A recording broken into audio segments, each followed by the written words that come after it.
үзэгчтэй та бүхнийхээ энэ өдрийн амгалан айлтгая. Ярих өнцөг манай нэвтрүүлгийн ээлж дугаар үүгээр эхэлж байна. Бид энэ удаагийнхаа нэвтрүүлгээр FIFA-гийн дэлхийн аварга шалгаруулах тэмцээн 2026-гийн тухай ярилцахаар зочин орж ирсэн юм а. Би ингээд зочноо танилцуулъя. Ноён амгалан хөлбөмбөгийн тайлбарлагч, тоомч ийм ирхэн байгаамаа. За танд урсанд маш их баярлалаа. Тэгээд ер нь бол яг бид хоёр эхлээд энэ дэлхийн аварга дуусангууд маргааш нь ч юм уу ярих гэж уг нь анх ярилцж байгаа. Сүүлдээ ер нь жоохон хүлээж байгаад орхон зүйтэй юм байна гэж ингэж ойлголцсон тийм ээ. Тэг ингээд бас нэг юун дуусаг намдаг. Тэгээд энэ янз бүрийн улсууд экспертүүд дүн шинжилгээгээ хийг. Тэгэхээр тэрнээс нь хоёулаа ярилцъя гэж ингэж шийдэж өнөөдөр энэ дэлхийн аварга дууссанаас хойш 9 дэх өдөр ингэж битээр өнөөдөр студид ирсэн байна. Тий. За тэгээд манай зочин бол өөрөө бол энэ хөлбөмбөгөөр бол маш их идэвхтэй өөрөө тоглож явсан ийм хүн байгаа. За 2003-аас 2013 оны хооронд одоо бүтэн 10 жил энэ Хоромхон гэж клубын төлөө тоглож исэн. За нэг жилд нь бүр лигийн шилдэг тамирчнаар шалгарч исэн ийм хүн байна. За тэгээд өсвөр залуучуудын бүх багтаа бол тоглож исэн. За дараа нь болохоор энэ SBS гэж спортын сувг байдаг шүү дээ. Одоо тэр чинь PSM гэдэг нэртэй болсон тий. Тэр сувгт одоо уран бүтээлийн албаны менежерээр 5 жил ажилласан. Ер нь бол одоо өөрөө юм спортын хүн байна. За ингээд хоёулаа ярилцлага эхлэе.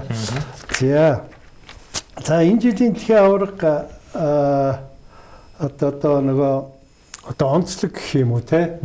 За миний мэдж байгаагаар ер нь бол урд нь 32 баг тоглодог байсан бол энэ жил 48 баг тоглолоо ч гэдэг юм уу. За энэ яагаад ийм болов? FIFA яагаад ингэж энэ өргөжүүлэх шийдвэр гаргав? Ер нь одоо ямар онцлогтой энэ дэлхийн аварга өнгөрөө гэж. Тийм маш их өндөр ач холбогдолтой олон онцлогтой тэмцээн боллоо. Анх удаа 3 улсад зохион байгуулагдлаа. 3 улсад зэрэг зохион байгуулагдана гэдэг бол бас дэд бүтцийн хувьд ч гэсэн санхүүгийн хувьд ч гэсэн аваар ослын хувьд ч гэсэн эрсдэлтэй бөгөөд шинэлэг ийм алхам байсан. Тэгээд өмнө нь бол 2002 онд манай үзэгчд бол сайн мэдж байгаа Япон Солонгос зохион байгуулагдчихсэн. За Европын аварга бол бас хэд хэдэн улсуудад дамн зохион байгуулагдчихсэн. Тэгээд анх удаага дэлхийн аварга Америк, Канада, Мексик гэсэн 3 улсад зохион байгуулагдлаа. 48 улс орлоо. 48 улс орох концепцийг бол Мишель Платини, Зеф Блаттер тэргүүтээ нөгөө өмнөх FIFA-гийн ерөнхийлөгч нар маш ихээр тийм 2009 оноос хойш ярьж исэн юм байлээ. Тэгээ яг хөө эн чинь нөгөө процессын хувьд маш олон шат амжилга болно. Бүсчлэлийн асуудлууд гарч ирнэ.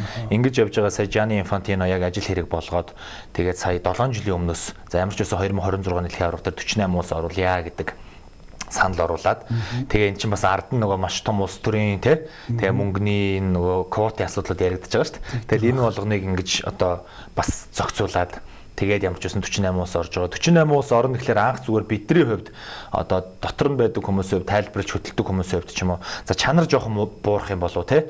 Янз бүрийн юм улсууд одоо жоохон онцгой улсууд хүчин чадал багтаа улсууд орж ирдэг ингэх юм болов гэсэн сансныг ботод октим баг болсонгүй. За тэр Герман Крусовогийн тоглолт 7-1-ээр өндөрснийгээс тооцвол бусад тоглолтууд ер нь их ойрхон тийм боллоо. Тэгээд ер нь бол 48 улс гэдэг бол за тэгээд Gianni Infantino ч бүр одоо дэлхийн аварга дуусны ар дээрээс 64 улс орохч болох юм байна гэдэг ярилцлага өгсөн байлээ. Гэхдээ яг 64 бол одоохондоо арай эрт байгаа бох. Гэхдээ ер нь бол цаашдаа бол одоо нэг 4 дэлхийн аваргын циклийн дараа ч юм уу те энэ бол бас болохгүй зүйл биш гэдгийг нь бол бид нар харчлаа. Тэгээд шинээр орж ирсэн улсууд маш сайн бэлдсэн байна. Жижиг улс, том жижигэн ялгаа гэж юу нь бол бараг байха болцсон байна. Тэгээд ер нь их тийм гоё онцлогтой маш их мөнгө эргэлтсэн, маш олон хүн үзсэн, маш олон тоглолт гарсан ийм дэлхийн аварга бол өмнө нь бол одоо 32 улс ордог байхад 64 тоглолт болдог байсан бол сая одоо бид хэд ингээл хоорондоо ярьж илаа. Юу болоог л 60 дахь тоглолт тэгэл явж исэн. Тэгээд 104 тоглолтын ард гарсан. Тэгээд үнэхээр их тийм тэгээд манай Монгол улс чинь энэ жил бас анх удаага 5 телевиз шууд дамжуулаад 104 тоглолтыг бүгдийг нь гаргалаа. Тийм. Одоо нөгөө Кабо Верден байна уу, Крусово байна уу, Йордан байна уу, өстө бүгдийг нь гаргасан. Тэгээд энэ бас манай үзэгчдэд нөгөө шинээр хөлбөмбөг үзэж байгаа сонирхож байгаа хүмүүст их гоё үйл явдал болсон баг. Яг цагийн хувьд мэдээж жоохон хэцүү цагууд байсан. Гэхдээ л зуны дэлгэр цаг байсан учраас сүүлд бол тэр хагас шгшээ шүгийн 8 финалийн тоглолтноор бол бүр үзэгчдэд суух асар болцсонгүй шүү дээ. Тийм. Тэгээд бүр эн тэндгүү ингээд хүмүүсийг цугулж үзээд бас их гоё л найр надад боллоо. Тэр өөрөө чинь постн дээр байлуу. Стадион дээр 15,000 бараг 20,000 хүн цугласан байна лээ. Тийм финал гэж тэгж үзсэн байл шүү дээ. Харин тий. За тэгээд тэр дэлхийн аваргын өмнө бас FIFA ч нэг зарим нэгэн дүрмийн өөрчлөлтүүдийг зарласан тийм ээ. Тэр ямар өөрчлөлтүүд байлаа. За ер нь бол нөгөө тоглолтыг илүү үзүүштэй болгох үүднээс одоо хажуугийн шугамнаас шитгэх 5 секунд болгоно. Хаалгачаас бөмбөг тоглолтод оролцоход 5 секунд. За тэгээд эмчин тусламж авах юм бол талбайгаас гараад 1 минутын дотор буцаж орж ирнэ. За нөгөө арьс өнгөний үзэл элдв янзын юмнууд нэг хилтэй улсууд маш их байдаг учраас амаа дарж агаад хилээд байдаг учраас амаа дарах юм бол шууд улаан хуц өгнө. За тэгээд булангийн цохилт болон ямар нэгэн алдаан дээр магадгүй шүүгч болон одоо мэдээж хүмүүс сууж байгаа учраас алдаа гаргасан үед ваараас тусламж аваад булангийн цохилтыг цуцалж болно, чөлөө цохилтыг цуцалж болно гэдэг ийм шийдвэрүүдийг бас гаргасан. Тэгээд энэ жил анх удаага усны завсарлага гэдэг юм орж ирлээ. Тэгээд ер нь бол тиймэрхүү өөрчлөлт гарлаа. Тэгээд техник технологийн шинжилэл нэг талаараа их одоо ер нь бол яг нэг 90% та эерэг зүйл болж байгаа л доо. Яг нэг ганц нэг зүйлүүд дээр нөгөө тоглолтын хэмнэлийг жоохон удаашруулах, тоглолт жоохон сунжруулах. Энэ нөгөө нэг мэрэгжлийн өндөр түвшинд бэлтгэгдсэн байдаг тамирчдын хувьд бас одоо юу гэдгийг насан туршдаа ингээд 45 минут завсаргүй тоглолцсон хүмүүс төр чинь нэг дунд нь 3 минутын амралт ороод ирэхээр бас зарим талаараа те яг энэ тоглох гэдэг хүмүүсийн хувьд жоохон сөрөг. Заримуудын хувьд бол их айтайхан. Тэгээ энэ дээр бас дагаад нөгөө спортын шинжилгээ ухаан, нутришн, хоол зүй, сэтгэл зүй гэдэг бүх зүйлүүд ингээд дагаад ороод ирж байгаа учраас бас яг салбар бүрээрээ л гоё нөгөө дэмжигдэж те ашигтай талаасаа л орж ирсэн гэж бол миний хувьд харж байгаа тий. Тиймэрхүү дүрмийн өөрчлөлт лээ. Тэгээд анх удаага бид нэр амаа дарсан тоглогч улаан утас авч талбайг чөлөөсөн ийм хөлбөмбөгийн түүхэнд тэгсэн гарсан 2-3 ч удаа гарсан. Парагвай дээр одоо англи тоглодог Мигель Альмирион гэдэг их туршлагатай тоглогч. Тийм Парагвайн тоглолтын дээр эсрэг багийн тоглогчтойгоо амаа дарж одоо үг хэлээд тэгээ бас тэр Эквадорын тамирчин Хинкапи гэж одоо нэг Арсеналын хамгаалагч бас амаа дарж юм яриад. Тиймэрхүү зүйлүүд бас гарсан. Тэгсэн. Тэр бас одоо ер нь нөгөө нэг талаасаа хөл өмбөг дээр нөгөө арьс өнгөний үзэлтэй ялгуурлан гадуурхалтыг эрс эсрэг үүсэж байгаа гэдэг ийм юм гарч ирж байгаа. Бенфикагийн нөгөө аврагуудын лиг дээр л бос үйл явдал л та. Бенфикагийн тоглогч Кристиани гэж тамирчин Винисиус Жуниорыг амаа дарж үг хэлээд тэгээ тэр нь одоо яг нөгөө батлагдаагүй болохгүй байгаа гэдэг. Тэгээд юу мэдээж тэр чинь хүн амаа дараад юм хэлэхэр чинь сайн зүйл хэлэхгүй л байгаа ш тий. Чи ямар лаг тоглогч вэ гэж хэлэхгүй л баг. Тэгэхээр тэрэн дээр нөгөө яг ийм дүрмийн өөрчлөлт надад бол их таалагдчихж байгаа. Одоо ирээдүйн хойч тэх хэрэгтэй байна. Тэгэхээр энэ дүрмийн өөрчлөлт чинь одоо ингээд хайшаа зөвхөн энэ дэлхийн аврагтаа мөрдөгдөөд ингээд болчих хэдүү ингээд цаашдаа ингээд бүр мөрдөгдөх хэдүү. Олон улсын хөлбөмбөгийн холбооноос болж байгаа бүхэл тоглолтуудад саяны орсон 5 дүрм бол мөрдөгдөөд явна. Яг хөө зүгээр усны завсарлага бол Европод болох ч юм уу өөр улсад болох сэрүүн дулаан уур амьсгалтай болох үед зохион байгуулагчийн зүгээс шийдэх юм байлээ. Америк бол сая үнэхээр бөхчим халуун байсан. Тэг яг 30 градус гэж байгаа мөртлөө нөгөө чиглэг тэр бөхчин байдал бол үнэхээр дээд зэрэглэл юм байсан учраас тэгээд дээрэс нөгөө давхар тэтэр чи усны завсарлагаараа мөнгө хийсэн л дээ. Одоо нэг рекламыг $300,000 ч юм уу те 300-аас $600,000 оруулсан. Тэгэхээр бас энэ давхар олон зүйлүүд л явжсэн. Тий. За би тэгээд яг үзэгчтэй бас нэг өөрийн зүгээс бас нэг зарим мэдээлэл бэлдсэн. Тэрийг бас сонирхолч гэж бодлоо. Миний хувьд энэ жил энэ дэлхийн аваргаар тоглогдсон энэ Adidas фирмийн Трионда гэдэг бөмбөг өөрөө миний их сонирхлыг татлаад тэндээс би бас нэлээд мэдээлэл олж яснаа би бас үзэгчтэй бас хаваалцъя гэж ингэж бодсон. За тэгээд энэ хуучин бол энэ бөмбөг чи одоо нэг 36 хэсэг ийм юмнаас ингэж за дээр үед бол ингэж баг гараараа ойдөг байсан юм байна шүү дээ. За тэгээд энэ жилийн бөмбөг болохоор ерөөсөө ийм 4 ийм одоо ийм хэсгээс тогтсон. За хуучин гараар ойдөг байсан бол одоо тэрий чи наадаг болсон юм байна. За тэр нөгөө яагаад тэр хэсгүүд нь цөөхөн боогдсмаа сайн гэхээр эн чинь нөгөө ингээд ойдлын чинь завсар ингээ гарна штэ. Тэр рүү чинь нөгөө бороо ороод нөгөө бөмбөгний чинь жимийн өөрчлөгдөн тийм ээ. За тэрнээс ч болоод нөгөө нисэлт эргэлт тэр юм өөрчлөгддөг учраас аль болохоор баг одоо тийм залгаастай байвал бөмбөг сайн байдаг. Тийм учиртай юм байна. За тэгээд дотроо бол микрочиптэй. За энэ бол анх удаага чийгж байгаа ид биш юм байна лээ. За энэ жилийнх болохоор тийм 17 грамм тийм чип одоо секундэд 500 төрлийн мэдээллийг одоо тэр шүүгч рүү бусад одоо албаны хүмүүс рүү зарчдаг ийм тийм чип дотроо суулгасан юм байна. За тэгээд тэр нь өөрөө нэг урд нь болохоор шийдвэл 22 оны бөмбөгчин болохоор тэр чипийн яг голдоо байсан юм байна. Тэгээд нэг баахан утаснууд ингээд татаа тэрний чинь нөө төвийг олох гэдэг нь шүү дээ тий. Тэгээд энэ жилийнхийг болохоор хажуу бөөнд наасан юм байна. Гэхдээ 17 грамм энэ бол өчүүхэн юм штэ тэр бөмбөгний нисэлт эргэлт мэргэлтэнд энэ саад болохгүй байх гэсэн адтаас хэр мөгөө бид нэр энийг бол хийсэн төгсийнэ. Гэт яг нөө эсрэг талд нь 17 граммын бас нэг жин дүүжиж өгсөн юм байна. Тий нөгөө одоо балансыг барихын тулд тийм ээ. Тэр өшгөлж бөмбөг өшгөлөхэд одоо тэнд одоо ямар нэгэн одоо зөрчил гэдэг юм уу тэр нөө эргэлт мэргэлтэнд өөрчлөлт орохгүй тийм ээ. Тэр үүднээс за тэгээд ямар нэгэн чип байгаа тэнд ингээд мэдээл дамжуулж байгаа бол тэнд мэдээж нэг батарей ч юм уу байх хэвээр. Тэгээд тэр бөмбөгийг чинь тийм нөгөө юун дээр цэнэглэгчдээр уурчилж суулгаж цэнэглэж өгсөн гэдгийг юм уу тийм одоо техникийн их мундаг дэвшилттэй.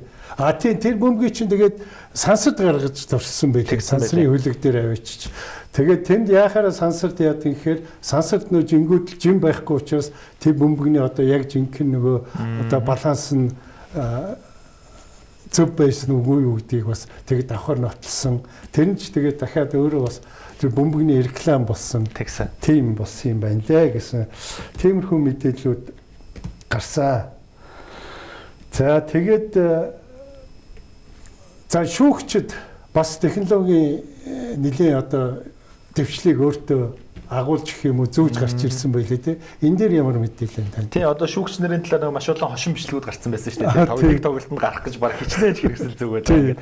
Хамгийн наадлын жишээ гэдэг сахлын хөөс байгаа. Нөгөө хөөсөөр ингэж одоо цэгээ тодорхойлдог. За тэгээд энэ тал дээр нөгөө команд буюу одоо нөгөө холбоо байгаа. Бүх варын шүүгч нартайгаа харьцах.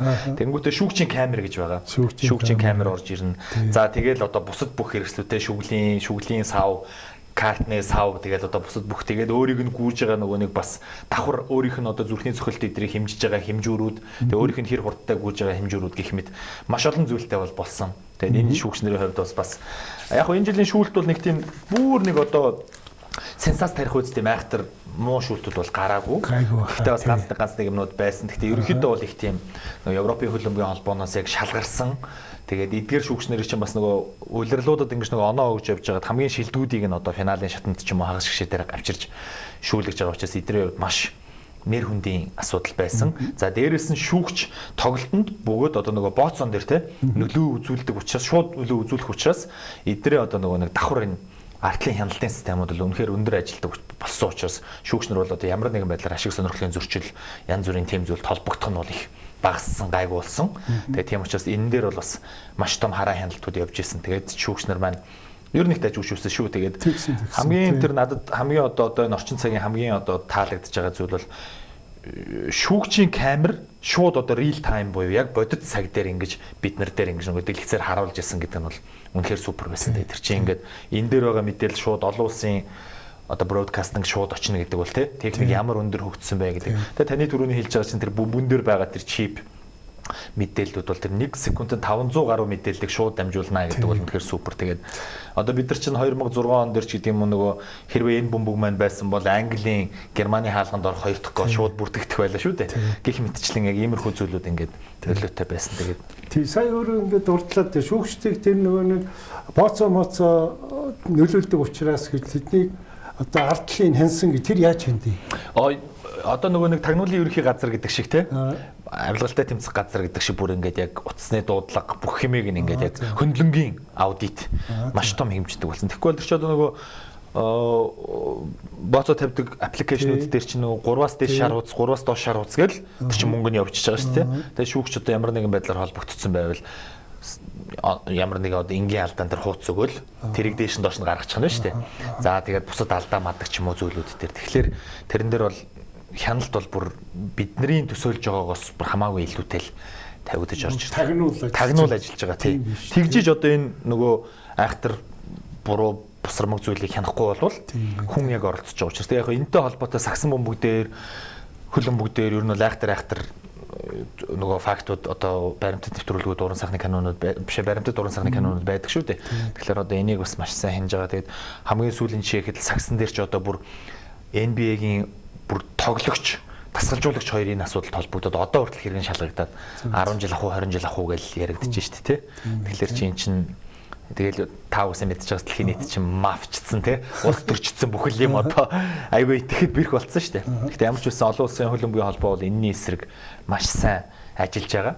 А гэхдээ бас нөгөө талаар энэ жил хамгийн том гарсан нөгөө асуудал зөрчил нь бол нөгөө Gianni Infantino, Donald Trump хоёрын хооронд болсон. Тэр нөгөө Америкийн нэгдсэн улсын тоглогч Балагун улаан уц авчаад гарчаад байхад хамгийн багадаа нэг дээшээ 3 тоглолт өнждөг тоглолтын дээр нэг ч тоглолт өнжихгүй орж ирсэн. Энэ бол бас ер нь бол маш олон хүмүүсийн игдүү дургу хүргэсэн тийм болсон. Тэгээ яг нөгөө булхаа нүдэрэ гарна гэдэг шиг Бэлгийн шгшээ баг Америкийг дараагийн шатанд нь зүгээр асуудалгүй хожихтой бүр гол оруулчаад голын celebration албаар нөгөө Дональд Трампын те бүжгийг хийж ингэж одоо өгөөдсөн ийм үйлдэл боллоо шүү дээ. Тэр магадгүй тэрэн дээр Америк хожоод Балагун гол tutсан болвол тэгэл насан маш олон жилийн туршид бид нэр тэрийг ярина л та. Гэхдээ яг ер нь бол ярихаар л тийм үйл явдал болсон тийм.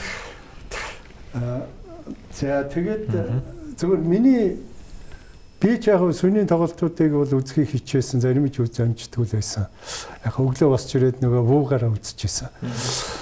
Тэгээд тэр нөгөө Франц юунд хожигдсон полуфиналд те Испанд хожигдчоод хэн нөгөө дасгалжуулагч нь хэн блэ? Дешам бол ингэж хэлсэн байлээ л дээ. Би шүүгч нарыг бол шүүмжлэх дурггүй. Гэхдээ энэ шүүгч дэлхийн аваргын полуфиналыг шүүх хэмжээний одоо мэдлэг дуршлагтай хүн мөн үү биш үү гэдэг асуулт юм тий яатсан байсан тий. Тэр дээр бас жоохон шүүлтийн юм бас над бас нэг тийм юу үлдсэн бас арайч бас яач юу гэдэг. Тийм ганц нэг юмнууд жижиг сажиг юмнууд гарсан. Тэгээ тэр яг нөгөө хамгийн ихний Словений шүүгч байсан уу? Одоо нэг мөрөө улсын шүүгч байсан. Зимбабвеч үлээ тий. Одоо яг санахгүй байна.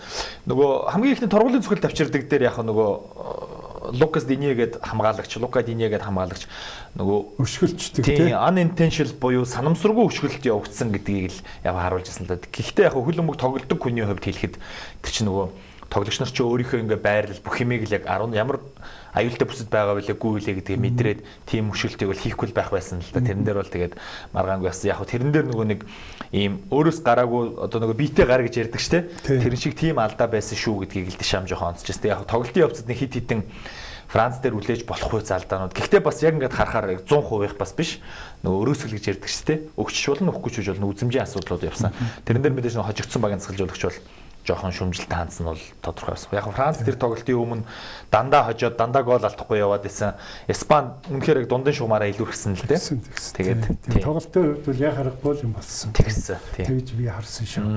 Тэгээд тэрний өмнө нөгөө Парагвайтай тоглох чинь Испани биш ээ. Франц зайлвал цаад бол ямар ч муухай тоглолтгийг айгүй муухай үйлдэл гаргаж ирсэн. Тэрэн дээр бас шүүгч бас шүүгэл үлээхгүй юм олон юм өнгөрөөсөн тий. Тэр шүүгчдийг одоо нөгөө хариуцлага үлээгээд одоо яасан юу болсон баг тэр. Яг нөгөө тэр чинь өөр 2 гэдэг оноо авсан байлээ шүү дээ. Тэгсэн байлээ тий. Зөвлөөсөөч. Тий. Ер нь бол нэг дараагийн хэд хэдэн том тэмцээнүүд дээр ажиллахгүй байх эрхийн түтгэлзүүлэх ч юм уу нэг иймэрхүү шийтгэлийн асуудлууд байдаг л да. Гэхдээ нөгөө дэлхийн хөлбөмбөгийн холбоо чинь энэ шүүгч нарыг өөрсдөөсөө нөгөө одоо ингээд томилоод гаргаад ирсэн учраас бас шүүгчнэр лүгөө шууд дайрч чаддаггүй. Дайлуулах энэ нөгөө шийтгэлийн асуудлуудыг олон нийтээс жоохон нууж булзааруулж гаргадаг. Гэхдээ бол ямар ч үсэн тодорхой хэмжээнд тэр шүүгчнэр бол тодорхой сахилгын арга хэмжээнүүдийг бол авч байгаа. Дараагийн дэлхийн аваргыг шүүхгүй, эсвэл бүр бүх насаараа FIFA-гийн тоглолтуудыг шүүхгүй ч гэдэг юм уу те. Иймэрхүү зүйлүүд бол байдаг. За баярлалаа. За одоо хоёулаа энэ нөгөө нэг дэлхийн аваргын тухай одоо энэ гадны за манайх нээч бай том одоо тоомчид экспертүүд юу гэж ямар дүгнэлтүүд хийж байна энэ талаар одоо та ямар мэдээлэл олж харав тэр тухай ярилцъя. Тий нөгөө Аль Жазира гэдэг алдартай нөгөө мэдээллийн их сурвалж байна те. Тэгээ BBC байна.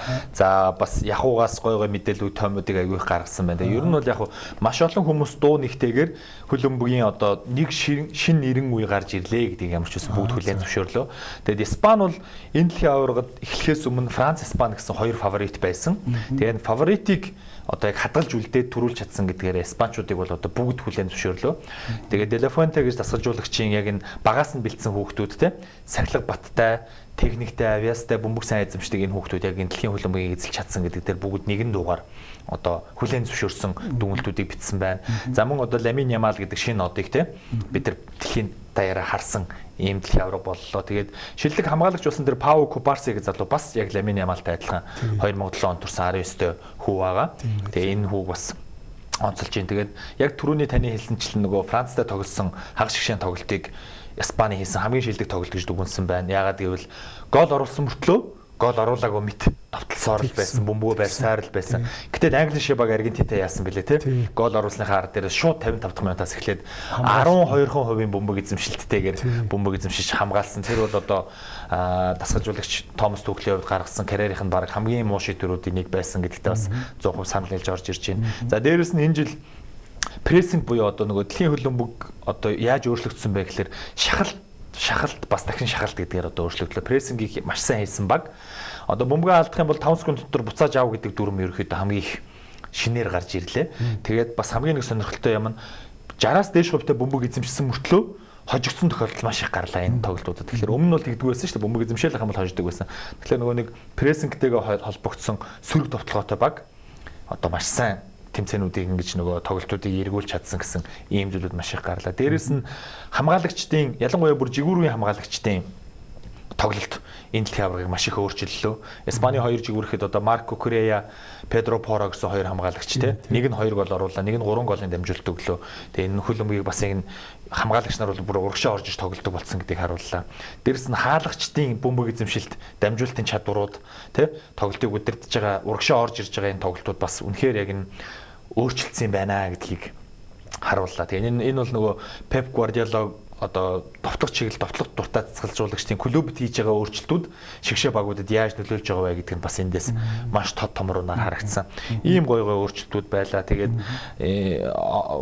жижиг багуудыг маш их нөгөө олон улсын тоомч нар онцлсан байна. Одоо жишээлбэл Cabo Verde гэж 600 мянган хүн амтай улс те. Испани, Аргентин гэсэн 2 улсад хожигдоогүй гарч ирлээ шүү дээ үндсэн цагт. Тэгээ нөгөө хоёрын финал тоглолоо шүү дээ тий.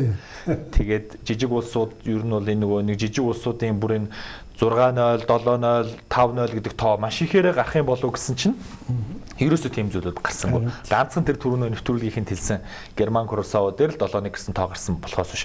Бусдаар бол тэгээд том одоо шигшээ багууд, жижиг багуудын эсрэг бас хөл алдсан. Одоо тэр арчилсан Конго чинь Заир нэртэй байхдаа өмнө нэг удаа дэлхийн аваргад орж исэн.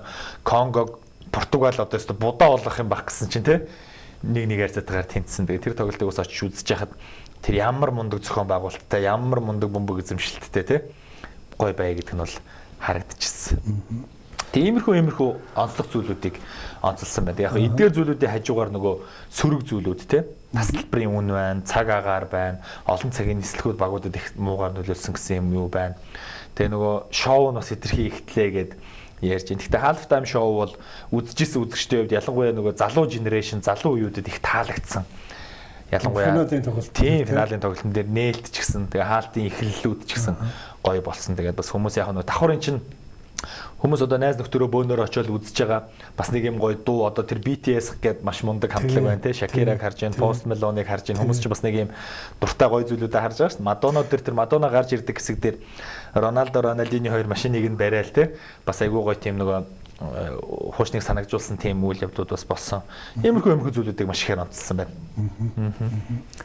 Тий. За тэгээд одоо энэ дэлхийн аварга дээр шүрэн дэлхийн аварга болгон дээр ч гэдэг юм уу тактикийн одоо цоо шин юмнууд элементүүд ч гэдэг юм үзэгдлүүд бол гарч идэг л да. Тэрний одоо хамгийн том юм нь болохоор энэ 74 оны дэлхийн аваргаар чинь Галландууд ч одоо таталны футбол гэж юмыг анх дэлхийд дахин танилцуулсан ч гэдэг юм уу.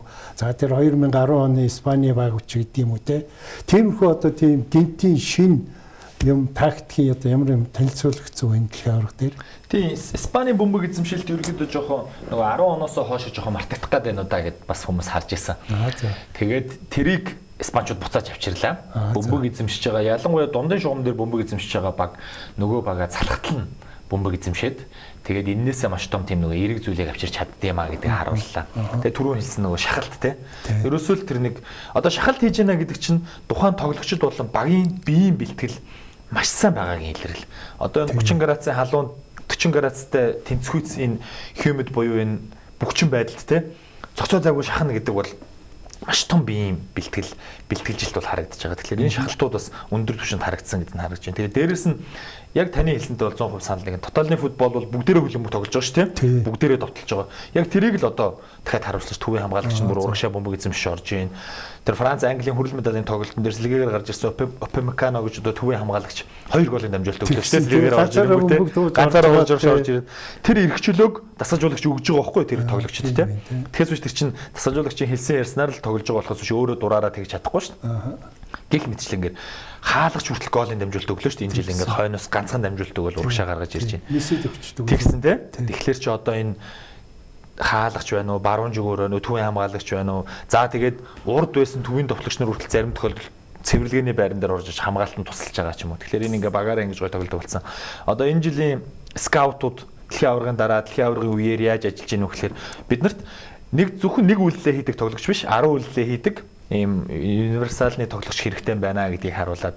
Тэгээ одоо Реал Мадрид зэр сая Ян Диамонде гэж Кот д'Ивуар 19 настай залууг маш өндөр үнээр авч байгаа. Тэр чинь ийм олон талд хүрэх чанартай тийм. Тэгээ Морган Рожерс, Элиот Андерсон гэдэг хоёр хамгаалагч нэг нь Манчестер Сити рүү, нэг нь Челси рүү 119, 118 саяар явлаа шүү дээ. Тэр ч одоо нөгөө амьдралынхаа баталгааг бүгдээрээ хийгээл явлаа шүү дээ тийм. Тэгэл эдгээр тамирчдын хувьд юу харуулсан бэ гэхээр олон тал тоглолтыг л харуулсан. Ганцхан баруун жигүүртээ хамгаалаад зөксөд авахгүй урагшаа орж голын дамжуулалт өглөө. Төвөөс хамгийн сайн тоглогчийг нь ажилгүй болгоод өөрөө бас нөгөө багийнхаа тоглогчдод голын боломжийг бүтээдэг ч гэдэг юм уу. Тэгэхээр иймэрхүү тамирчид ингээд модонд орж байна л да.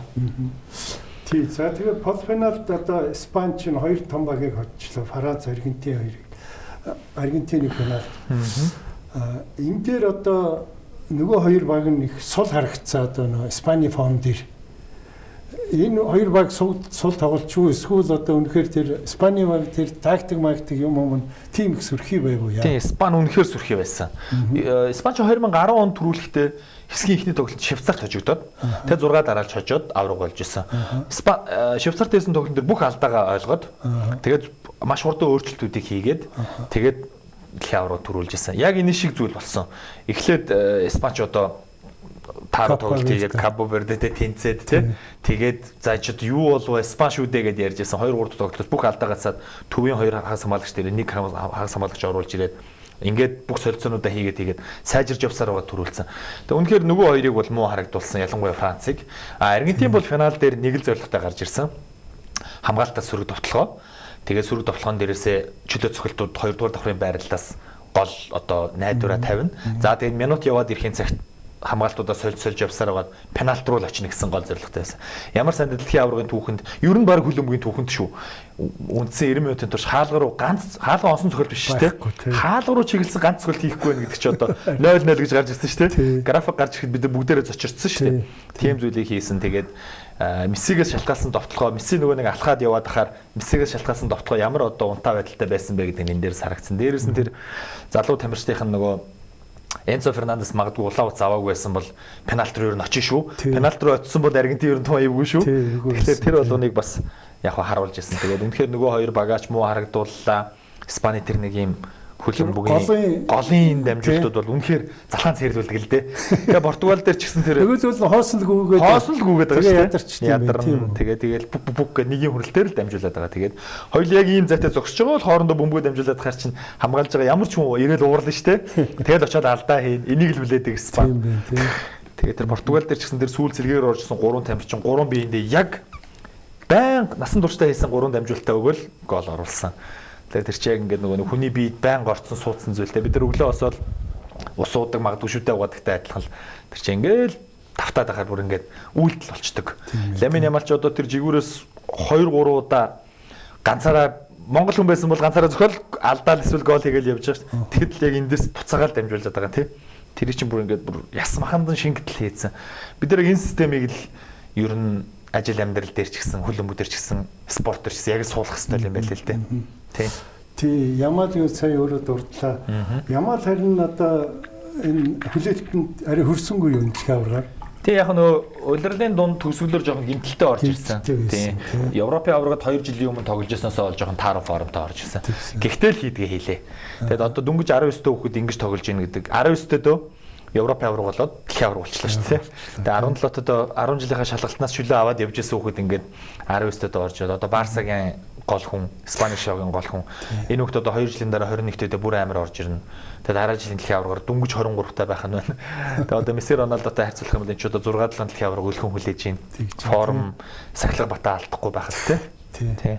Тэгээд энэ Испанийн тренер чинь бэлээ нэр Луис де ла Фуэнте гэж. Энэ хүн чинь болохоор одоо энэ залуучуудтай бүр хүүхдээс эхлээ ажиллаа явуулсан билээ шүү дээ. Өсвөрийн баг, залуучуудын баг, олимпийн баг гэж ажиллаж явж байгаа. Тэгээ яг энэ саяны хүүхдүүд бүгдээрээ яг ингэж орж ирж байсан. Тэгээ ямар сайндаа Испанчуудад төвийн хамгаалтанд 19 настай хүүхдийг гаргаж ирэх үсэлгээр орж ирж байгаа нь дандаа 20-21-тэй тий. Дундаж нас маш бага юм байгаа. Тэгэхээр чинь би нөгөө нэг Facebook-ийнхаа бас рил дээр дараа нь хэлсэн л дээ. Аргентин ч нөгөө нэг хожигдож дуусаад Испанчуудыг их дээрлэхлээ шүү дээ тий. Тэгсэн би зодоо хийсэн. Тий, зодоо модоо хийгээд тэр бөөхөрх юм уу Гави Мавиг чи барьж өрнөдөж унахаад тэгээ нөгөө нэг багийн ахлагч Родрийн очоод үзэлцэхгүй тэн дээр яагаад байгаа юм бэ гэх ингээд зогсоод байдаг. Тэр чинь бас нөгөө залуу багтай их холбоотой. Одоо Серхио Рамос байсан бол тэгвэлгүй шүү дээ. Хизээчдэг үнрийгаа тий.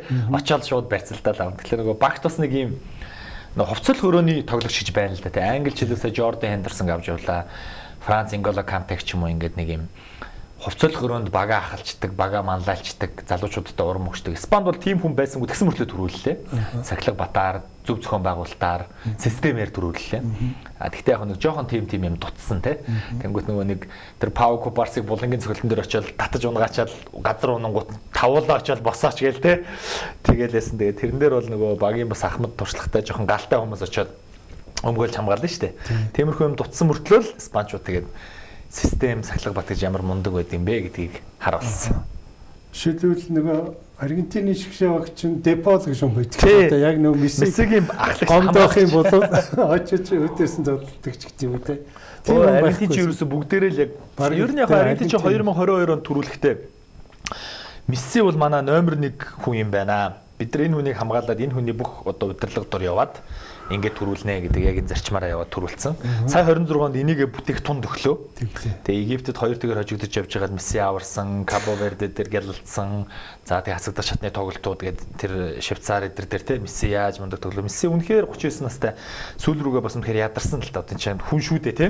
Үнэхээр ядарлаа. Тэгээ яг тэр хооронд нөгөө Энцо Фернандес, Макалистер, Альварез гэх мэт залуучууд нь маш сайн дэмжиж тоглож исэн. Тэгтээ яг нөгөө нэг та мэдж байгаа шүү дээ өмнөд Америк тоглогчдын нэг цусанд байдаг нэг жоохон нэг зан чанарын доголдол те нэг юм галдвал тэр нь хэрэгтэй байдаг гэхдээ бас нэг юм жоохон асуудал болчих гээд тэгээ сая тэр Энцо Фернандесийн үйлдэл бол жоохон болчмгүй бөгөөд шаардлагагүй л үйлдэл байсан. Тэр шүүгчийг зүгээр ингэж байгаа тууц авцсан шүү дээ. Тэгэхээс биш тэр алдаан дээр нь шүүгчүүд тууц өгөхгүйгүй шүү дээ. Гэх мэтчлэнгээр хэрвээ Энцо Фернандес байсан бол яах байсан. Тэгээд тийм тэр Аргентины англичууд очиод Мессиг унгаахад аруулаа очиод тий өмнөөс нь хэрэлдэж байгаа ш. Тэр бол бас тийм өөр зүйлийг харуулж ирсэн л та. За өөрөө чи бодлыг сонсох гэж байгаа шүү. Энэ өөрөө чи хувьд одоо энэ дэлхийн аваргын сюрприз болсон өөрөө чи хувьд ямар баг вэ? За Кабо Верде гэж орж ирж байна. Гэхдээ тэр дундаас бол Норвегийн шгшээ багийг бүр онцлмоор байна. Тийм Эрлин Аландтай, Мартин Одегардтай Норвегчууд айгүй залуу баг. Тэгс айгүй залуу баг Бразилийг малталчлаа. Тий. Тэгээ яг англитай тоглосон тоглолтын дээр бол үнэхээр нөгөө нэг баг гэхээс илүү хувь тоглогчийн одоо ур чадварт ялагдсан л да. Хөлбөмбөдөр бол нэг тиймэрхүү зүйлүүд гардаг. Месси, Роналдо, одоо Harry Kane, Bellingham нэг тоглолтыг өөрчлөх чадал чансаа тэдэрт бол байдаг. Vinicius Junior шиг тийм үү. Тэгээд Норвег бол үнэхээр гой тоглож байсан. Нэг тэгээр хожиж явж хагаад хоёр тэг болох боломжтой 200% боломжийг өөртөө алдсан. Тэ чи хийхгүй бол би хий гэдэг шиг Jude Bellingham гэж нөхөр яалтч бодоо. Пенальти алдаа үстэй барьцэлч нь.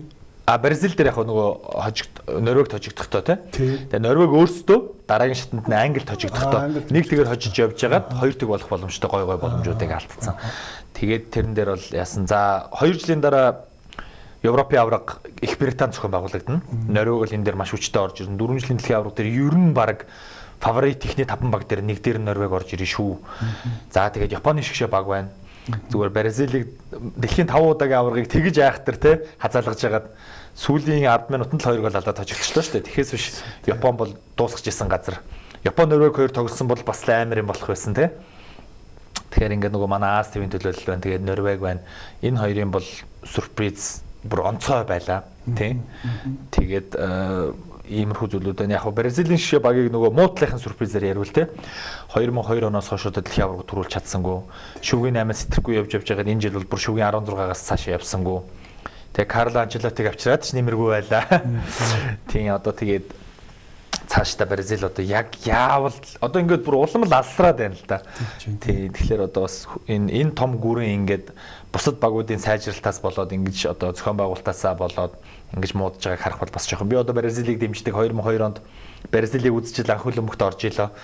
Тэгэхээр одоо харамсалтай байна. Тэгээд ер нь бол энэ жилийн дэлхийн аваргаас хүмүүс маш их зүйлийг харсан баг.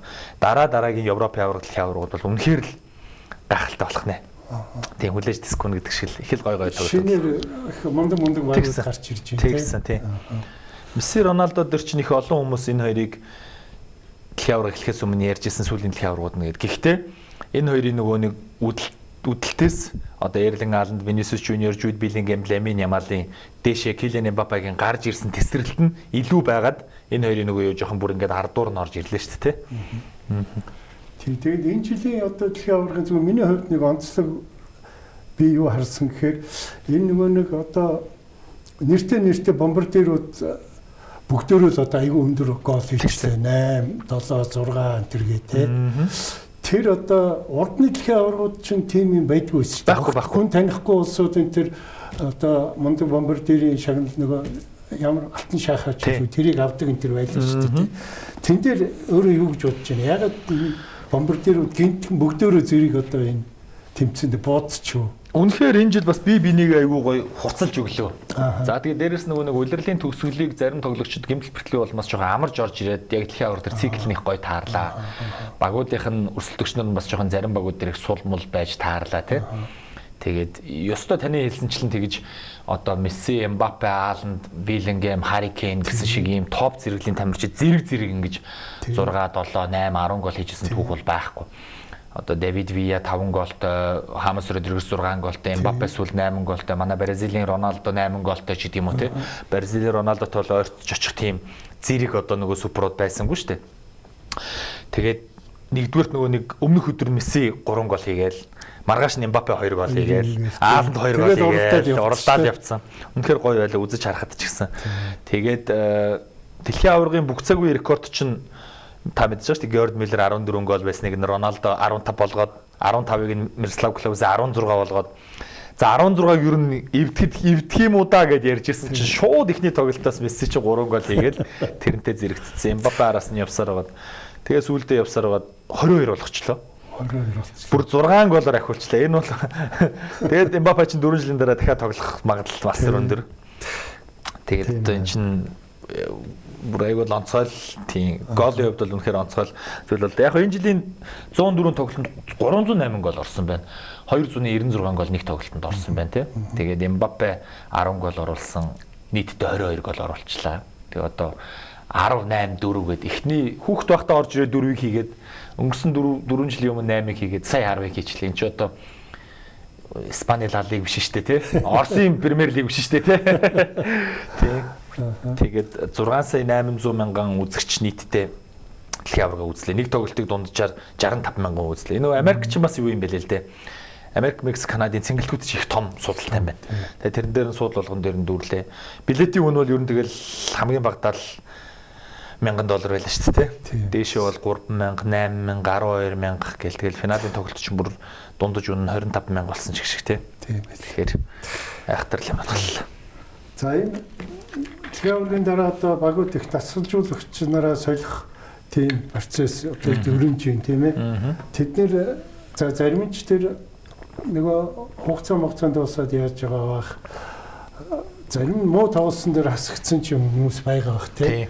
Энэ дээр та нэг жишээ хэлээч одоо аль нь муу тоглоо хасагдв, ямар баг одоо шинээр ямар тренер ирж явах шиг байна. За Бразил бол Анчелотиг мэдээж Анчелоти тэр хоёр бол замаа бодож байгаа байх тийм. За тэгээд Норвегийн шгшөөг засгалжуулагч бол үлдчихилээ. Японы шгшөө багаас нөгөө маш олон жил ажилласан засгалжуулагч ажиллаа өгнө гэдгийг мэдэгдэжсэн. За Испани шгшөө баг мэдээж төрүүлсэн засгалжуулагч Делафантетайгаа бол дараагийн бүх л одоо тэмцээнүүдийг ноёрхно гэж үзээд үлдчихэж байгаа.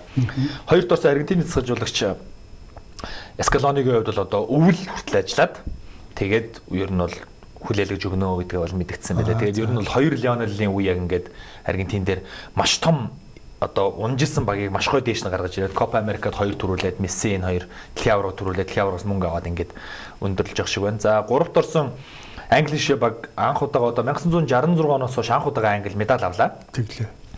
Томас Тухлийг яг нөгөө Аргентинтээс нь тоглолтын дээр их шүүмжилсэн.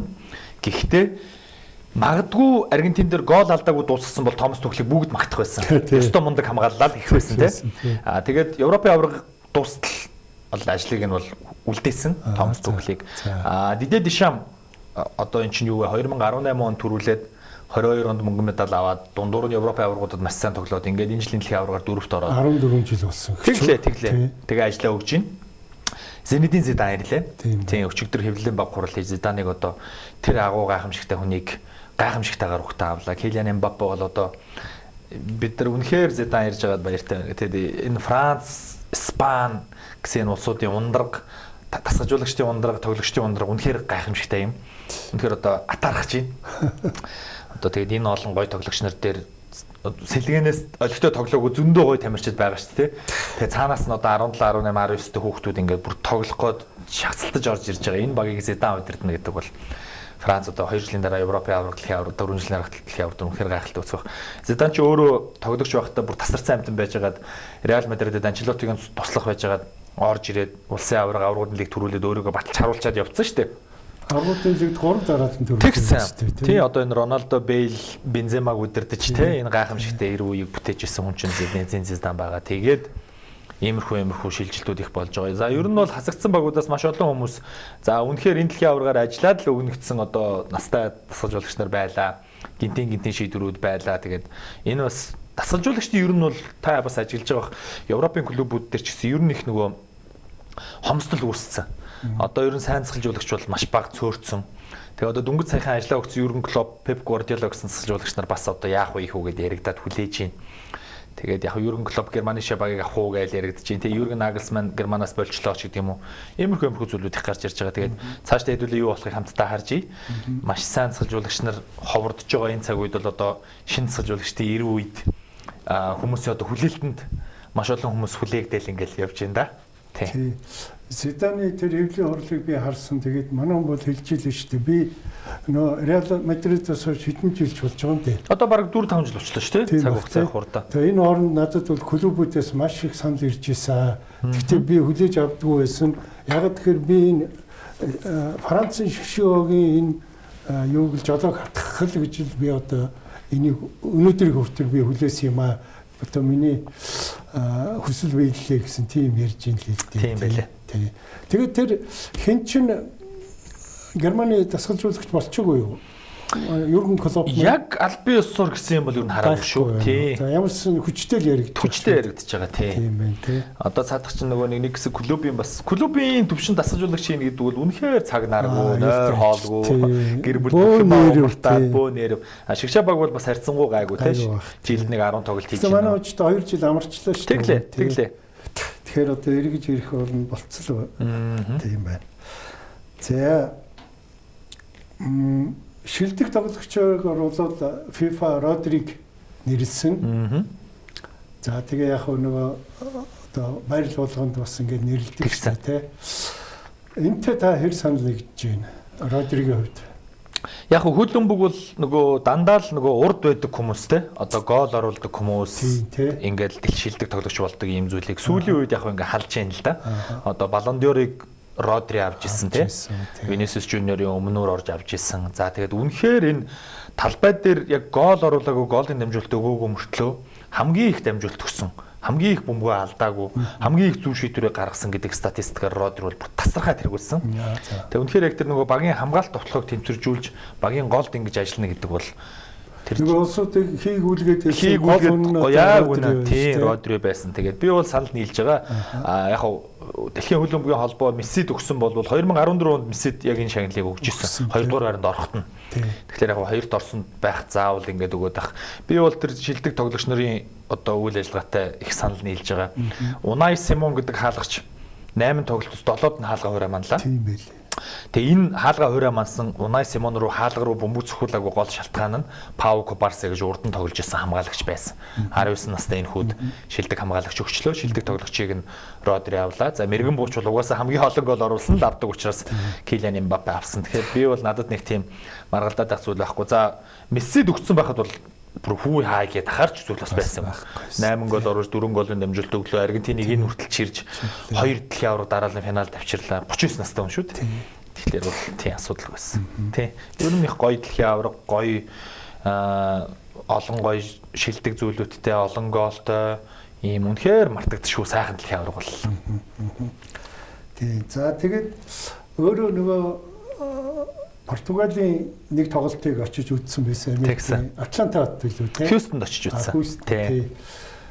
Өөрөө бол тий нөгөө нэг хувийнхөө хувьд Роналдог их дэмждэг тийм хүн байлээ те. Тэр тоглолтыг үзсэн сэтгэлдээ хуваалцаж манай үзэгчтэй. Тий нөгөө ер нь бол яг хөө дэлхийн нөгөө бас аз завшаанаар олон том багуудын тоглолтуудыг цэнгэлтгэд нь очиж үзчихсэн л да. Тэгээд одоо жишээлбэл 2022 онд гэхэд Манчестер Юнайтед Роналдо тоглодог байхад Манчестер Юнайтед баг улирлын өмнөхд аялан тоглолтоор Мельбурн хотод 2 тоглолт хийнэ гэдэг.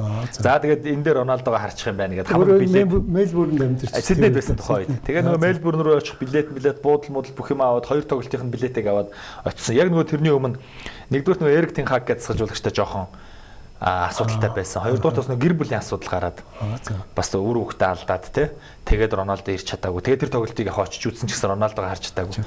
Тэгээд ер нь одоо хизээ яаж харах вэ гэж бодоод байсан. Энэ жилийн дэлхийн аврагч боллоо. Өнгөрсөн жил Арабууд очиж үздэггүй юм бол Арабууд очиж үзэх чинь бас яригтай шүү дээ.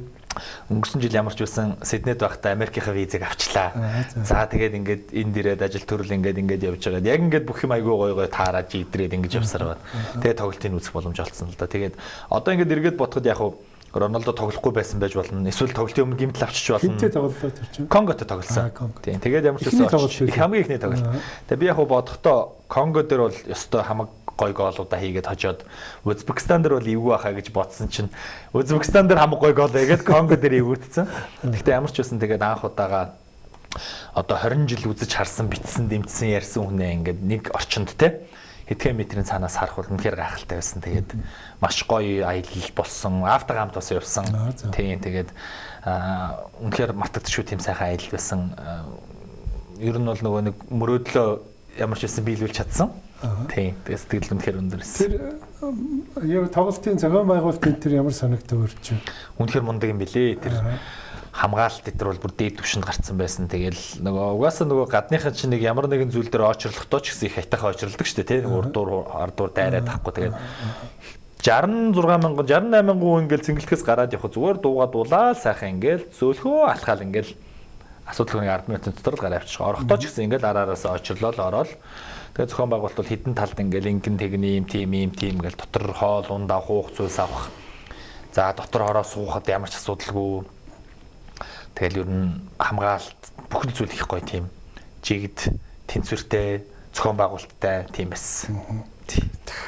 Тэгээд би зүгээр YouTube-ийн тэр блогеруудыг харж байхад за Лос Анжелесийн стадионд нөгөө пив нь $24 байсан билээ. 500 грамм. Жишээлбэл юунд хөөсөнд хэд байсан мөрөө анзаарсан. Анзаарсан 19 байсан, 23 байсан. Ер нь хүнтэй байлаа шүү. Тийм шүү дээ. Тий. Тэгээд нэг тэр чинь нөгөө айгүй бөхчин байгаа шүү дээ, тий. Тэгээд тоглолт хүлээж сууж байхдаа ингээл дундуур нь ингээл яхад чи ерөөсөө юу болоогүй л 300 400 мянган төгрөг Монгол мөнгөөр яваад өгч байгаа байхгүй тий. Тэгээ хоол идэх зүйлсэн ч гэсэн 30 хэдэн $, молор гэдэг. Тэндээс нөгөө тэд нар чинь маш их мөнгө олж байгаа шүү дээ, тий. Би өөрөө чинь тэр рил энтрийг харсан. Өөрөө бас тэр тоглолтын дээр сэтгэл хөдлөлд бас өөлж байна лээ шүү дээ. Тэг үнэхээр одоо тэр хүнийг одоо харъя үзье гэсэн үнэхээр тэр сэтгэл өөрөөс ч харагдаж байна л дээ тэр дээр тий. Яг нөгөө бас би ч нөгөө одоо контент креатор буюу одоо нэг рилэрээ болон одоо юугаараа бас нэг юм үзэгчдэд гоё эерэг хүмүүстэйгээ эерэг зүйл түгээх хичээдэг л дээ. Тэгээд яг нь тухайн үед цэнгэлт рүү ороод за ер нь нэг иймэрхүү зохиолтой одоо зураг авалтуудтай юм рил хийндэ гэж бодож исэн. Тэгээд нөгөө өөрийгөө харуулад тэгээд Роналдог харуулна гэж бодож исэн. Тэгээд өөрийгөө харуулж явах явцдаа сэтгэл хөдлөлд үнэхээр үйлсэн л да. Ингээ ямар ч үс энэ олон жилийн дараа ингээд сайхан тэ дэмждэг шүтдэг хүнээ ингээд амьдаар харлаа штэ чадлаа штэ гэд бодохоор бас их гой санагдаад тэгээд нулимслал тэгэл дэрийгээ бас оруулаад яс нэг тийм тодорхой хэмжээний ямар нэгэн жүжиг ч юм уу те тийм зүйл байгаа сэтгэлээс гарсан. Тийм ч учраас бас их олон хүмүүст хүрсэн болов уу гэж бодсон. Тэгсэн тий. Би ч гэсэн бас одоо Аргентины шгшээгийг 78 оноос хойш дэмжлээ. За Месси гэж хүнийг одоо анх арга гарч ирэхээс нэхлээл дэмжлээ. Тэгээ бас тэр үнийг амьдаар нарах юмсан гэж бодож явж байгаад 22 оны дэлхийн аварга Катарт болоход би бас орж 2 тоглолт үзсэн. Тэгээд их сайхан санагдсан байлээ. Одоо үнэхээр дотор бол буцалтын билээ. Гэхдээ би бол өөрсгч арайч үйлээ. Зөвлөхийн агуур болж исэн. Бас их сэтгэл хөдлөлтгийн юм билээ. Би нөгөө яг зөвөр үзэгчтэй сонирн байж магадгүй гэдэг энэ дэлхийн аваргын тэмцээний ч одоо зохион байгуулахын тулд улс орч амар их өрсөлдөж штэ тий. Тэгээд эндээс одоо ямар ашиг хүртдэг болоод энэ улсууд ингэж өрсөлдөж идэг байх. Ер нь энэ өнгөрсөн дэлхийн аварга маань одоо ямар тэр зохион байгуулагчтай болон FIFA-д ямар ашиг авчирсан юм бол гэж би ChatGPT-гээс асуусан. За тэгээд тэрийгээ би бас үзэгчтэй бас тавьж бас сонирхуулъя гэж ингэж бодлоо. За ингээд 26 оны хөлбөмбөгийн дэлхийн аварга 48 багтай 104 тоглолттой болсон тул түүхэнд хамгийн өндөр орлоготой дэлхийн аварга шилжүүлэх тэмцээн болжээ. За гэхдээ хамгийн их шууд санхүүгийн ашиг хүртсэн тал нь FIFA харин зохион байгуулагч улс орнуудын ашиг нь ихэвчлэн аялал жуулчлал үйлчилгээ татвар нэр хүндийн өсөлтөөр илэрсэн гэж байна. За FIFA ямар ашигтай ажиллаваа? FIFA дэлхийн аварга шилжүүлэх тэмцээнээс ойролцоогоор 15 тэрбум $, орлого олсон өмнөх бүх дээд амжилтыг эвдэжээ гэж байна. За орлогын их өсвөрүүд нь юу гэдэм бэ гэсэн телевизийн сууд дамжуулах эрх, ивент тэтгэгчдийн гэрээ, тасалбарын борлуулалт, зочлох үйлчилгээ, лицензтэй бүтээгдэхүүний борлуулалт. Одоо энэ дэр нөгөө та тэр ярьдаг нөгөө фильм тийшээ орчдөг юм шиг байна те. За FIFA тэмцээний дараа гишүүн орнуудад $727 сая санхүүгийн хуваарлт хийхээр баталсан байна гэж байна. Энэ дээр ч бас Монгол улс бас хишиг ирдэг шүү дээ тий. За зохион байгуулагч улсууд ямар ашиг хүртвэ гэж байна. FIFA-тай адил тасалбар телевизийн орлогыг шууд авдаггүй. Харин дараах чиглэлээр ашиг хүртсэн. За нэгд нь аялал жуулчлал сая хөгжөөнд дэмжигч ирж зочид буудал, ресторан, тээвэр, худалдаанд их хэмжээний мөнгө зарцуулсан. За ажлын байр төр болон байнгын олон мянган ажлын байр болсон. Татварын орлого, борлуулалт, үйлчилгээний татвар нэмэгдсэн. Олон улсын судалгаа, сурталчилгаа гэж байна. Америк, Канада, Мексикийн хотууд дэлхийн дахин сурталчилагдаж ирээдүйн аялал жуулчлал эерэг нөлөө үзүүлэх болно гэж байна. Эдийн засгийн үнэлгээгээр дэлхийн аварга шалгалт тэмцээн дэлхийн эдийн засагт 41 тэрбум $, нэмэлт үйлдвэрлэл GDP өгсөн гэж байна. Олон зуун мянган ажлын байрыг одоо бий болгосон гэсэн ерөнхий ийм мэдээллийг ChatGPT өгж байна. Тэгээ энэ бас үзэгчтэй би зүгээр сонирн байх болов уу гэж ингэж асуусан юм аа. За та өдөрт нэг юу вэ чи нэг 3 минут үлдсэн биш үү? За сүүлийн асуулт. Энэ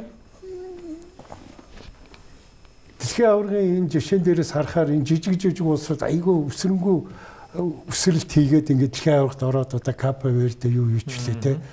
Монгол улс маань одоо эднүсээс хамаагүй олон жил тоглосон шүү дээ. Яагаад ингээд байрандаа байгаад байна? Даашаа бид нар чинь доош унаад идэм биш үү? Харин тэгэл нөгөө энийг ярил бас их том сэдвүүл ярих гэдэг юм да тий холбооны асуудлууд тэгэл одоо бүтэц зохион байгуулалт тэгэл ер нь бол хөлбөмбөгийн хөгжил хүүхдийн хөлбөмбөгөөсөө л эхэлдэг.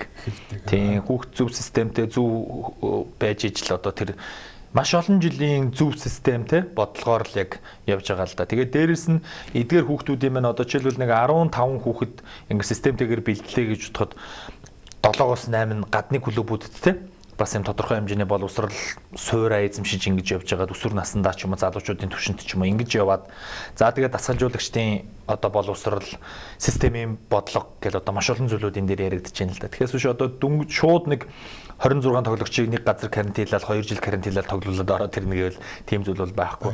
Хүүхдийн хөлбөмбөгөөс л эхэлж байгаа. Тэгээ хүүхдийн хөлбөмбөг дээрээ ач холбогдолтой бол холбооны үйл ажиллагаа бүр доороос нь эхэлж байгаа юмнууд л их явж байгаа. Тэгээд Серб бол одоо гадны их л олон засагжуулагч нар хэлхийн Монгол хүүхдүүдийн бие бэлдрийн хөгжил бол ерөөсөө энэ Серб те Испани, Өмнөд Америкуудаас бол дутаадах юм байхгүй. Тэгээ гол нь энэ бодлого системийн л асуудал байна гэж ярьж байгаа. Тэгэхээр их том үрээ учраас одоо товчлоод хэлэхэд л ямар ч байсан хөлбөмбөгийн хөгжил хүүхдийн хөлбөмбөгөөс эхлэх ёстой л гэдэг дээр бууж ин да.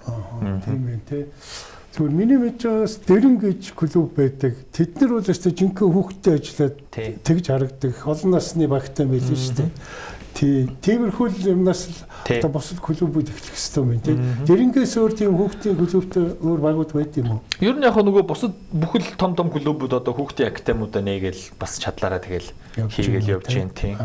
Одоо тэгэл цаг хугацаа харуулаад ямар ч үсний ихний ээлжинд Азийн аврагда, Азийн клубүүдийн тоглолтуудаа тэгэл одоо энэ болцлуудаа хангаал цааш явах ийм л асуудлууд яригдчих юм л да. Тийм байна. Энэ дээр би нөгөө түрүү асуухаа мартсан байх шүү. Одоо та бүхэн дахиад 2 минут байгаа шүү. Солонгосын баг санаа түрээгүй. Тэгээд тэр чинь очиод нэг бөөн одоо бараг гэмтэргийн чанартай мөрдлөг болоо явчихгүй юу бол. Энэ дээр өөрчлөж ямар мэдээлэл байна? Яг солонгосчууд чинь нөгөө нэг сошиал хэрэглээгээр манахтай их төстэй юм байл шүү дээ. Дурын хүн фэйсбүүкээр их нөгөө бүли хийдэг те. Хүн амтанд оромжилдог. Тэгэл яг солонгосчууд ихний тоглолтонд сайн тоглосон мөртлөө сүүлийн 2 тоглолтонд их тааруу тоглоод тасалжуулагч юуны тэг яг учиргүй солонгосчуудаа нэг айхтар бас хөлбөмбөгөөрөө нэг бүр ингээл фаворитид яригддаг эсвэл фаворитын ар дээр байдаг шигшээ баг биш шүү дээ. Хэсгээсээ гараад шивгийн 32 16-аар орвол том амжилт болохоор байсан. Тэгээд яг нөгөө нэгдүгээр тэр чинь нөгөө том тоглогчдын яг 90 үе дуусаа залуучууд нь гарч иржсэн юм шилжилтийн үе байсан. Тэгээд тэрийг тасалжуулжсэн тасалжуулагч бас тэгээд чадлаараа л хичээсэн. Тэгээд би нэг тэгж учиргүй тоглогч тасалжуулагч нарт бол буруу өгнөхөөс илүү чи нэг хожил аваад дараагийн 2 тоглолтод бол хожигдоод ийм нөгөө ялагдлын л юу гарч ирсэн шүү дээ. Зүгээр яг яагаад ийм өндрөө авсан бэ гэхээр солонгочууд ч өөрсдөө тийм нөгөө сошиал хэрэглээ бүли ихтэй ус учраас тэрийг бүр өндөржүүлээ хайцсан л да тийм. Тэгээс биш бол тийм мөрдөг энэ төр явж байгаа юм уу тийм үнэхээр тэр нэг үгүй одоо магадгүй коррупц юм байсан. Ерөнхийлөгч эдгээр нь орж ирээд асуудаадсэн тэр мөр бол одоо тэгээд бас хэрэггүй л байх л гэж бодсон шүү дээ тийм. Тэгээд хөлбөмбөрөө суус төрч тамиг оруулахгүй гэж өөрөө хэлж байна тийм. За ингээд манай нэвтрүүлгийн цаг өндөрлсөн байна. Тэгээд би яг нэвтрүүлгийн төгсөл одоо энэ дэлхийн авраг гэж энэ том тэмцээнийг Монголдо одоо авчрах тов нэмэр оруулсан энэ том одоо ивент итгэгчд манай нэвтрүүлгүй яг тэр юунуудыг ивент итгэж одоо Монголдо үзүүлсэн тэр ивент итгэгчд бүгдэнд нь баярлалаа. За тэр 104 тоглолтыг бүгдийг одоо Монголын үзэгчдэд одоо монгол хэлээр сайхан тайлбарж хүргэсэн хэдэн тайлбарлагч байсан бай таа чи. Бид ч одоо зөвхөн NTV дээр ихэл 6 байсан. Тэгэл сүлд боловсрал Монгол телевиз гэж бас ажиллаж өгсөн. Тэр 10 хүн бол байсан шүү. Тий. За ингээд энд одоо ингээд сайхан тайлбар хийж өгсөн. Танай багийн хамт олонд үзэгчдийнхээ өмнөөс талархлаа. Тэр одоо мөнгө төгрөгийн төлж энэ телевизийн эрхийг авсч өгсөн энэ мундаг одоо том компаниуд ивент итгэгчтэй бас талархал илэрхэж байгаа хаваалцъя. Ингээд манай өнөөдрийн нэвтрүүлэг маань үүгээр өндөрлж байна. Дараагийн дугаараар уулзтраа түр баяртай.